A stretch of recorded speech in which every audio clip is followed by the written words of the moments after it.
कौन नहीं चाहता कि उसका मेंटर एक यूपीएससी रैंकर हो। 2021 के फाइनल रिजल्ट्स में सिविल्स दिल्ली आईएएस के 200 से भी ज्यादा सिलेक्शंस हैं। Guys, I am going to connect you 1-to-1 with civils Delhi rankers for free. There is a link in the description, fill it and schedule a session. These ranker will prepare a timetable and a personalized plan for you. ये toppers आपको exactly वही बताएंगे कि कौन सी book follow करनी है, कौन सा चैप्टर पढ़ना है। They will guide you in answer writing, mocks and accessing them. Don't miss this golden opportunity to get mentored by a ranker. मेरा नाम अंकित कुमार है। मैंने 66 बीपीएससी में सेकेंड रैंक की प्राप्ति की है। मैं अकबरपुर गांव का निवासी हूं, जो कि नालंदा डिस्ट्रिक्ट में पड़ता है। मेरे पिताजी किसान हैं। मैंने प्रारंभिक शिक्षा अपने गांव से शुरू किया था, फिर आगे की शिक्षा मैं राष्ट्रीय मिलिट्री स्कूल बैंगलोर से किया था। मेरी कॉलेज की डिग्री आईआईटी गुवाहाटी से मुझे मिली है। फिर कॉलेज के बाद मैंने यूपीएससी और बीपीएससी की प्रिपरेशन में लग गया था। अगर मैं अपने फैमिली बैकग्राउंड की बात करूं तो मेरे एक और ब्रदर हैं जो भी आईआईटी गुवाहाटी से उन्होंने बीटेक किया था, और अभी एज ए सॉफ्टवेयर इंजीनियर वो बैंगलोर में हैं। और मेरी 2 सिस्टर्स हैं, उसमें से एक sister as a veterinary officer Bihar government में है, और दूसरी सिस्टर हैदराबाद में रहती हैं। अब हम लोग प्रीलिम्स की ये जैसे बीपीएससी की जो एग्ज़ाम होती है वो 3 फेज में होती है। फर्स्ट प्रीलिम्स होती है, फिर मेंस, और उसके बाद इंटरव्यू होती है। तो अगर प्रीलिम्स की बात करें तो वो 150 नंबर की होती है। तो 150 नंबर में 110-115 के आसपास का स्कोर सेफ माना जाता है। तो उतना लाने के लिए हमें पहले उसके सारे सिलेबस को डिटेल्स में जानना होगा। प्रीलिम्स में देखा जाए तो साइंस होती है जो ऑलमोस्ट 30 मार्क्स के अराउंड होती है। तो साइंस के लिए लूसेंट मुझे लगता है वो ऑलमोस्ट 1 गो सोर्स हो जाता है, क्योंकि उसके अलावा आप अपने जो प्रीवियस क्वेश्चन है उसको हमेशा देखते रहना चाहिए। और फिर अगर हम हिस्ट्री की बात करें तो मैंने स्पेक्ट्रम से अपने मॉडर्न इंडिया की हिस्ट्री का पढ़ाई किया था। फिर जो बिहार की हिस्ट्री है वो तो मैंने इम्तियाज़ अहमद सर की बुक से पढ़ी थी, जो कि मुझे लगता है काफ़ी सफिशिएंट है। और फिर बिहार की जो ज्योग्राफी है वो भी आप किसी बुक से रेफ़र कर सकते हैं। फिर करंट अफेयर के लिए तो मंथली मैगजीन पढ़ना बहुत ज़रूरी हो जाएगा। और इसके अलावा कुछ जैसे न्यूज़ हो गए या फिर मैपिंग पार्ट भी बहुत इंपॉर्टेंट हो जाता है, क्योंकि काफ़ी बार क्वेश्चंस मैपिंग से पूछते हैं। तो वो उससे भी ऑलमोस्ट मुझे लगता है 150 नंबर में 4-5 क्वेश्चन मैपिंग के आ ही जाते हैं। फिर मैथमेटिक्स, इसमें 10 नंबर की मैथ्स पूछती है जो बहुत ही बेसिक होती है, उसमें से आप 10 में 10 आराम से स्कोर कर सकते हैं। फिर इसमें इकोनॉमिक सर्वे, और फिर बिहार का सर्वे, और फिर बजट, ये तीनों आपको अच्छे से करना पड़ेगा, क्योंकि इसका वेटेज काफ़ी हो जाता है, और इससे क्वेश्चन आने के काफ़ी चांसेस रहते हैं। अगर हम पॉलिटी की बात करें तो लक्ष्मीकांत के अलावा मुझे नहीं लगता इसका और कोई सोर्स यूज़ करना चाहिए। तो पॉलिटी में लक्ष्मीकांत 1 गो सोर्स है। और ज्योग्राफी का वैसे वेटेज तो काफ़ी कम रहता है, बट फिर भी अगर आपके पास टाइम है तो आप एनसीईआरटी को रेफ़र कर सकते हैं। जनरली बीपीएससी में ज्योग्राफी का वेटेज ऑलमोस्ट अभी रिसेंट में ज्योग्राफी क्वेश्चन के चांसेस बढ़ते जा रहे हैं। जैसे 67 बीपीएससी जो कैंसिल हुए थे उसमें ज्योग्राफी के अच्छे क्वेश्चन पूछे थे। तो ज्योग्राफी में आप एनसीईआरटी जैसे 11th की फिजिकल ज्योग्राफी हो गया, या फिर ये इंडियन ज्योग्राफी हो गया, ये दोनों आप रेफ़र कर सकते हैं। प्रीलिम्स में इसमें आपको अगर आप 3 टाइम्स इसको 3 से 4 बार आपको रिवीजन करना पड़ेगा। फर्स्ट टाइम में आपको काफ़ी चीज़ ऐसी होंगी जो समझ में नहीं आएंगे, तो उस टाइम आपको थोड़ी जल्दी कर सकते हैं। लेकिन सेकंड टाइम आप करेंगे तो आपको काफ़ी चीज़ें समझ में आने लगेंगी, जैसे पॉलिटी की हो गई, या फिर इकोनॉमिक्स, या फिर ज्योग्राफी, ये सब चीज़ें धीरे समझ में आने लगेंगी। और तो लेकिन अगर थर्ड टाइम करेंगे तो आपको जल्दी करना पड़ेगा। साथ में ज़रूरी है कि आप अपने पर्सनल नोट्स बनाएं। ये सब जितने भी सोर्स, जैसे पॉलिटी लक्ष्मीकांत का आप नहीं बना सकते हैं, बट मोस्ट ऑफ द जैसे करंट अफेयर पढ़ रहे हैं या फिर साइंस पढ़ रहे हैं, तो ये सब में आप अपने नोट्स बना सकते हैं, क्योंकि अपना नोट्स बनाने से आपको ये फ़ायदा होगा कि वो उसमें रिवीजन करने में आपको काफ़ी कम टाइम लगेंगे। तो ये हो गया प्रीलिम्स। तो ये करने पे आप ऑलमोस्ट 110-115 के रेंज में प्रीलिम्स में ला सकते हैं। और अगर हम मेंस की बात करें तो मेंस में अभी 4 पेपर होते हैं। एक तो हिंदी होती है जो आपको क्वालिफाइंग पेपर होता है, तो उसमें मुझे नहीं लगता है ज़्यादा किसी को दिक्कत होगी। और अगर पेपर 1 की बात करें तो पेपर 1, पेपर 2 और पेपर 3, ये तीनों 300 नंबर का होता है। तो ये 3 पेपर का वेटेज होता है। तो पेपर 1 में जैसे GS1 उसको बोलते हैं, तो उसमें वो 3 पार्ट में होता है। जो थर्ड पार्ट होता है वो स्टैटिस्टिक होता है, वो तो मुझे लगता है कि सबसे ज़्यादा स्कोरिंग पार्ट होता है। उसको आप प्रीवियस क्वेश्चन को रेफ़र कर सकते हैं। जैसे उसमें आप लास्ट 10 साल के या कितने साल, जितने साल के आप कर सकते हैं वो क्वेश्चन आप कर लीजिए। तो उसमें आप ऑलमोस्ट 100% मार्क्स स्कोर कर सकते हैं। फर्स्ट पार्ट में देखें तो उसमें हिस्ट्री पूछती है। हिस्ट्री में आर्ट एंड कल्चर रहती है, जो मुझे लगता है अगर 5 से 6 क्वेश्चन वो ऑलमोस्ट फिक्स रहती है, तो उसका अपना एक पर्सनल नोट्स बना लीजिए, जो और फिर उसे याद भी कर सकते हैं, ताकि मेंस में जब आप आंसर लिख रहे हो तो आप आसानी से उसे लिख पाएंगे और इसमें आपके टाइम भी बचेंगे। तो और फिर ये तो आर्ट एंड कल्चर हो गया। इसके अलावा मॉडर्न इंडिया का जो है उसमें भी देखेंगे आप, जो अगर प्रीवियस क्वेश्चन को रेफर करेंगे तो उसमें आपको टोटल 10 से 15 या मोस्ट मैक्सिमम 20 क्वेश्चन मिलेंगे। तो सारे के नोट्स आप अपने या तो गूगल सोर्स से रेफर कर सकते हैं, या किसी का पहले किसी का नोट्स हो उससे रेफर कर सकते हैं, या फिर स्टैंडर्ड बुक को रेफर कर सकते हैं। तो इससे आप अपना एक बेसिक अपना पर्सनल नोट्स बना लेंगे और फिर उसे याद भी कर सकते हैं, ताकि फाइनल में आपको दिक्कत ना हो। और फिर पेपर 1 के पार्ट 2 में जिससे करंट अफेयर का सेक्शन होता है, तो उसमें मोस्टली जो मैंने रेफ़र किया था वो मंथली मैगजीन को रेफ़र किया था। जैसे लास्ट टाइम ब्रिक्स के क्वेश्चन आए थे, तो उसमें जैसे उस टाइम में ब्रिक्स काफ़ी न्यूज़ में चल रहा था, तो इसलिए ब्रिक्स के क्वेश्चन आ गए थे। तो उसमें एक आईआर पार्ट होता है और फिर कुछ उसमें सेक्शन ऐसा होता है जो बिहार से रिलेटेड करंट अफेयर के भी क्वेश्चन होते हैं। तो ये सब आपको, और फिर कुछ नेशनल न्यूज़ भी होते हैं, तो ये सब आपको देखने पड़ेंगे कि कौन कौन से न्यूज़ इंपॉर्टेंट चल रहे हैं, तो फिर उसके हिसाब से आप अपने नोट्स तैयार कर सकते हैं।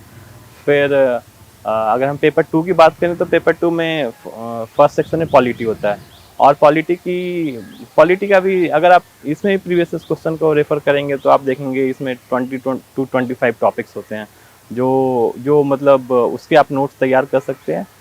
फिर उससे आप आराम से मेंस जैसे पेपर 2 को अच्छे से अटेम्प्ट कर पाएंगे। तो जैसे पॉलिटी में देखा जाए तो फेडरलिज्म इम्पॉर्टेंट हो गया, पार्लियामेंट हो गया, फिर गवर्नर का रोल क्या है, या फिर बिहार से रिलेटेड उसका क्या स्पेसिफिक अभी इशू चल रहे हैं, या इस टाइप के आप जो भी करंट में अगर गवर्नर का इशू चल रहा है या फेडरलिज्म का चल रहा है, तो इससे चांसेस रहते हैं कि क्वेश्चन आ जाए, या फिर पॉलिटिकल पार्टीज बिहार की हो। तो और फिर इसमें सेकंड जो सेक्शन होता है वो इकोनॉमिक्स और फिर ज्योग्राफी इनसे रिलेटेड होती है। फिर डिजास्टर मैनेजमेंट हो गई, थोड़ी इन्वायरमेंट भी ले लेते हैं। तो इनसे भी आप ये मोस्टली या तो बिहार से रिलेटेड थोड़ी स्पेसिफिक रह जाती है, या फिर करंट से स्पेसिफिक रह जाती है। तो इनको भी आप अच्छे से प्रीवियस क्वेश्चन देखते हुए आप अपना नोट्स तैयार कर सकते हैं। फिर थर्ड हो गया इसमें साइंस एंड टेक्नोलॉजी वाला पार्ट, जो कि ऑलमोस्ट देखा जाए तो उसमें भी 15 से 20 टॉपिक्स होती है। तो उसके भी आप अपने पर्सनल नोट्स बना सकते हैं। मैंने विजन मैगजीन पढ़ी थी, जिससे मैंने कुछ जो उस टाइम के करंट टॉपिक्स चल रहे थे उसके मैंने नोट्स बना लिए थे। जो इसके साइंस वाले पार्ट में मोस्टली अप्लाइड क्वेश्चन आते हैं, जैसे इंडिया ने स्पेस प्रोग्राम में रिसेंट में क्या लॉन्च किए हैं, या फिर अभी मोस्ट हो सकता है नेक्स्ट बार 5G की क्या एप्लीकेशंस है, या फिर इंडिया किस तरीके से उसको मैनेज कर रहा है। तो ये सब क्वेश्चन जो भी अप्लाइड पार्ट साइंस के, वो सब आने के काफ़ी चांसेस होते हैं। फिर हम लोग ये बात कर सकते हैं कि मेंस की स्ट्रेटजी आप कैसे कर सकते हैं, कि मेंस में आंसर लिखना कितना इंपॉर्टेंट है। मुझे लगता है आंसर लिखना बहुत ज़्यादा इंपॉर्टेंट है, और बिना आंसर राइटिंग के हो सकता है कुछ लोग बिना आंसर राइटिंग के काफ़ी अच्छा कर सकते हैं, बट मैंने आंसर राइटिंग की प्रैक्टिस तो की थी। जैसे मैंने हिस्ट्री पेपर 1 है, उसकी हिस्ट्री की मैंने अच्छे से आंसर राइटिंग प्रैक्टिस की थी। और फिर मैं साथ में यूपीएससी प्रिपरेशन किया था उस टाइम, तो मैं जैसे मेंस टाइम मैंने कुछ टेस्ट सीरीज ज्वाइन किया था, तो उसमें मेरी आंसर राइटिंग प्रैक्टिस काफ़ी हो गई थी। तो इसलिए बहुत ज़रूरी है कि आप ऑलमोस्ट लिमिटेड टाइम में आंसर राइटिंग प्रैक्टिस करिए। और आंसर राइटिंग के लिए मुझे लगता है सबसे अच्छा सोर्स जो है वो प्रीवियस ईयर्स को उठाइए, और उसको 3 घंटे में जितने टाइम दिए गए हैं उसमें लिख के देखिए। अगर आपका पेपर अच्छे से कंप्लीट हो जाता है तो आप ये मान के चलिए आप वहाँ अच्छा कर सकते हैं, तो अच्छा कर पाएंगे। और फिर जो आंसर लिखने का अगर हम तरीका की बात करें तो इसमें हम लगभग 4 से 5 पेज में एक आंसर को लिखना चाहिए। जैसे मेरे साथ जो 65th बीपीएससी में ऐसा हुआ था कि स्टार्टिंग के मैंने 4 से 5 क्वेश्चन को काफ़ी 5-5 पेज में लिख दिया था, बट लास्ट के जो 3 क्वेश्चन थे उसको मैं ऑलमोस्ट 2 से ढाई पेज में लिख पाया था, क्योंकि उसमें टाइम का फिर मुझे दिक्कत आ गई थी। तो इसलिए आपको बहुत ज़रूरी है कि आपको बैलेंस करके चलना पड़ेगा। जैसे आपको हर एक के लिए जो अगर 3 घंटे को हम 8 में डिवाइड करके और फिर उस हिसाब से टाइम को अलॉट हर एक क्वेश्चन के लिए बराबर टाइम का अलॉट करना चाहिए, ताकि आप सबको एक बैलेंस आंसर लिख सकें। DKT state PCS। अगर आप केवल स्टेट PCS के वीडियो देखना चाहते हैं तो सब्सक्राइब करिए DKT स्टेट PCS। यहाँ आपको राज्यों की लोक सेवा आयोग से जुड़ी परीक्षाओं के टॉपर्स के वीडियो अरेंज फॉर्मेट में मिल जाएंगे और लिंक डिस्क्रिप्शन बॉक्स में भी मिल जाएगा। आंसर राइटिंग का तरीका देखें तो उसमें बहुत ज़रूरी है कि आप जैसे जब यूपीएससी का देखते हैं तो उसमें 200 से 250 वर्ड मैक्सिमम लिखने होते हैं, लेकिन बीपीएससी में देखा जाए तो 4.5 पेज में ऑलमोस्ट 1000 वर्ड के अराउंड आ जाते होंगे। तो उसमें ज़रूरी है कि आप उसको थोड़े एक्सप्लेन में करके लिखें। कोई भी अगर हम सेक्शन ले रहे हैं, जैसे कोई क्वेश्चन पूछा है तो उसमें हमें उसको सब सेक्शन में डिवाइड करना चाहिए और फिर उसके हर एक पॉइंट में ऑलमोस्ट 4 से 5 लाइन या फिर 7 से 8 लाइन लिख सकते हैं। इस तरीके से आप अच्छे से उस क्वेश्चन को एक्सप्लेन कर सकते हैं। और फिर ये देखिए कि आप मैक्सिमम से मैक्सिमम उस क्वेश्चन के डायमेंशन खोजिए और फिर एक अच्छा सा वे फॉरवर्ड लिखिए, ताकि वो क्वेश्चन को ओवरऑल दिखने में वो अच्छा लगे। और फिर ये ज़रूरी है कि क्वेश्चन को प्रेजेंटेबल ही बनाना चाहिए। आप जैसे क्वेश्चन को अंडरलाइन कर सकते हैं, इंपॉर्टेंट कीवर्ड्स हो गए हैं, या फिर जो सब हेडिंग हैं उनको आप बॉक्स में डाल सकते हैं। ये सब कुछ चीज़ें कर सकते हैं ताकि जो चेक करने वाला हो उसको भी चेक करने में आसानी हो और फिर उसको फाइनली आपको ही फ़ायदा होगा। इसके अलावा एक पेपर ऑप्शनल का होता है जो अपने हिसाब से जिसको जो इंटरेस्ट होता है उस अपने हिसाब से लोग लेते हैं। मेरे भी मैथमेटिक्स में थोड़ी इंटरेस्ट थी तो मैंने मैथमेटिक्स लिया था। फिर अगर हम ओवरऑल मेंस की बात करें तो आपको सबसे अच्छा जो सोर्स है अगर क्वेश्चन का, वो प्रीवियस क्वेश्चन है। आप प्रीवियस क्वेश्चन को जितनी बार कर सकते हैं उतनी बार करके देखिए। वो उससे अच्छा क्वेश्चन मुझे नहीं लगता कि कोई कोचिंग या फिर कोई और आपको बना कर देंगी। उसी को बार बार प्रैक्टिस कीजिए, उसी को आप अपने पर्सनल नोट्स बना सकते हैं, आप सोर्स कोई भी यूज़ कीजिए, बट आप उसी के अपना एक नोट्स तैयार कर लीजिए। थर्ड पेज जो होता है वो इंटरव्यू का होता है, जो मैंने NSCS और फिर माइंड्स टुगेदर का ऑनलाइन ग्रुप को मैंने ज्वाइन किया था और फिर वहीं से मैंने मॉक दिया था। मैंने ऑफलाइन मॉक ऑलमोस्ट नहीं दिया था। ऑफलाइन में मैंने अपने कुछ फ्रेंड्स जो मुझे हेल्प किए थे और उन्होंने 3-4 लोग मिलकर मुझे एज ए इंटरव्यूअर की तरह उन्होंने मुझे गाइड किया था।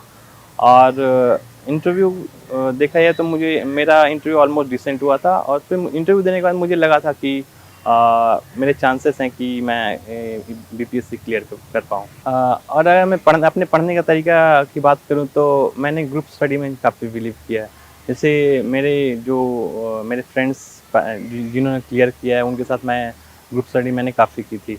और फिर लास्ट टाइम BPSC में भी मैंने और अपने फ्रेंड के साथ मिलकर नोट्स बनाकर और फिर साथ में हम लोग पढ़ते थे, ताकि उससे हमें ये पता चलते रहे कि सामने वाला हमारे आंसर को किस तरीके से परसीव करता है, फिर वो देखता है और फिर उसके हिसाब से हम एक दूसरे को सपोर्ट करते हैं। तो मेरे हिसाब से फिर ग्रुप स्टडी का काफ़ी इंपॉर्टेंस बढ़ जाता है। इसके अलावा फिर अपना पर्सनल स्टडी तो बहुत ज़रूरी है अभी, क्योंकि पर्सनल स्टडी के बिना तो आप इस एग्ज़ाम को क्लियर करना बहुत ही मुश्किल है। और फिर अगर मैं अपने सपोर्ट की बात करूँ तो मुझे हमेशा फैमिली या फिर अपने फ्रेंड्स की तरफ से हमेशा से सपोर्ट मिला है, जो कि इस एग्ज़ाम के लिए बहुत ज़रूरी है, क्योंकि मैंने ऑलमोस्ट काफ़ी टाइम इस एग्ज़ाम को तैयारी में लगा दिया। तो ऐसे काफ़ी वक्त ऐसे आते हैं जब आपको लगता है कि आप इस एग्ज़ाम को अब नहीं क्लियर कर सकते हो, बट अगर आपके पास अच्छे सपोर्ट हो, आपके पास अच्छे फ्रेंड्स हो, तो आप कहीं ना कहीं इस एग्ज़ाम को अच्छे से क्लियर कर सकते हैं। एट लास्ट मैं दिल्ली नॉलेज ट्रक को धन्यवाद कहना चाहूँगा, क्योंकि उन्होंने मुझे अपना स्ट्रैटेजी और फिर अपने बारे में बताने को मौका दिया। Thank you.